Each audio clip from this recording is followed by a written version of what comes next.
Hello मंडळी, कसे आहात? आज रुचकर रसोई आणि व्लॉग्स मध्ये तुमचं स्वागत आहे। आज मी तुम्हाला पापडीची भाजी करून दाखवते। तर ही अशी पापडी असते आणि त्याचे मी तुकडे करून घेतलेले पापडीच्या भाजीचे। कशी करायची ते आपण बघूया। त्या भाजीला लागणारं साहित्य बटाटे आणि टोमॅटो, बाकी फोडणीचं साहित्य दाखवते कशी करायची ती। 4 चमचे टेबलस्पून मी तेल घेतलेले। आता आपल्याला फोडणी करायची। तेल तापल्यानंतर आपल्याला मोहरी टाकायची। मोहरी 1 चमचा टाकते।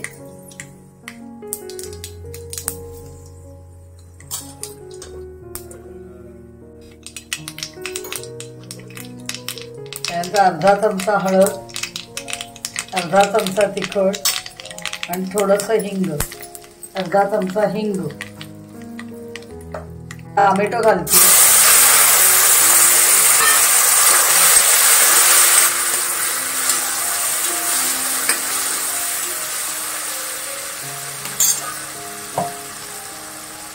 आता बटाटे घालते।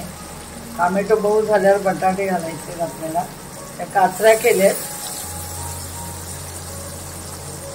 त्या इतक्या जाडीच्या काचऱ्या आहेत ह्या बघा। आपण बटाट्याच्या काचऱ्या करतो ना तशाच। 1 बटाटा घातलाय मी। पाव किलो पापडीची भाजी आहे, मी 1 बटाटा घातलाय काचऱ्या करून। 2 मिनिटं परतून घ्यायचंय। आता मी 3 चमचे गोडा मसाला घालते, तो मिसळण्यातला चमचा आपला असतो तो भरून।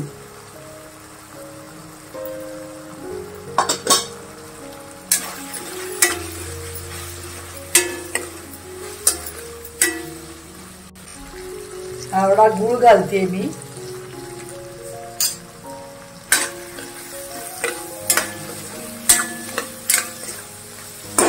आता ह्याच्यात पापडीची भाजी घालायची।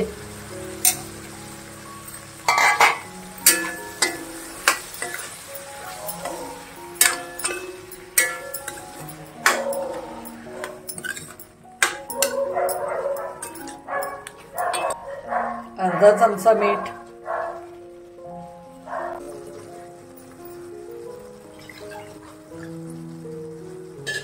भाजी शिजण्यासाठी आपण आता अर्धा भांड पाणी घालते मी आणि बारीक गॅसवर ही आता आपल्याला शिजून द्यायची झाकणी ठेवून।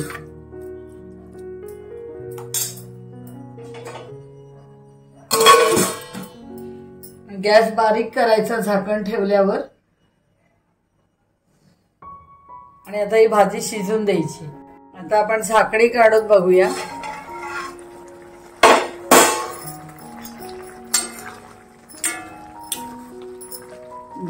बटाटा शिजला की नाही शिजलाय अजून। पुन्हा झाकणी ठेवायची। 2-2 मिनिटांनी बघायचे। 3-4 वाफेत ती होऊन जाते। तर पुन्हा मी झाकण ठेवलंय। अंदाज घ्यायचा, पुन्हा झाकणी उघडून बघायचं 2-2 मिनिटांनी की शिजली की नाही। पुन्हा आता आपण झाकण उघडून बघूया।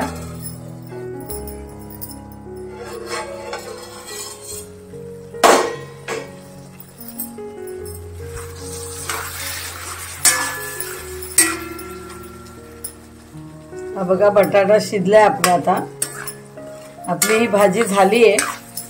आता मी तुम्हाला सर्विंग बाउल मध्ये काढून दाखवते। इतपत अंगालगत मी रस्सा ठेवलाय, जास्ती नाही बघा।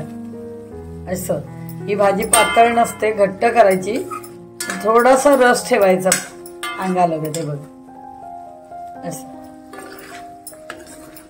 आता ही सर्विंग बाउल मध्ये मी तुम्हाला काढून दाखवते। अशा प्रकारे मी तुम्हाला पापडीची भाजी करून दाखवली। ही भाजी भाकरी बरोबर अतिशय सुरेख लागते। भाकरी, पोळी, फुलका या सगळ्या बरोबर तुम्ही जेवणामध्ये घेऊ शकता भाजी। तर तुम्ही मी दाखवल्याप्रमाणे करून बघा आणि माझ्या रेसिपीला लाईक शेअर आणि सबस्क्राईब करा आणि कमेंट्स करा। थँक्यू।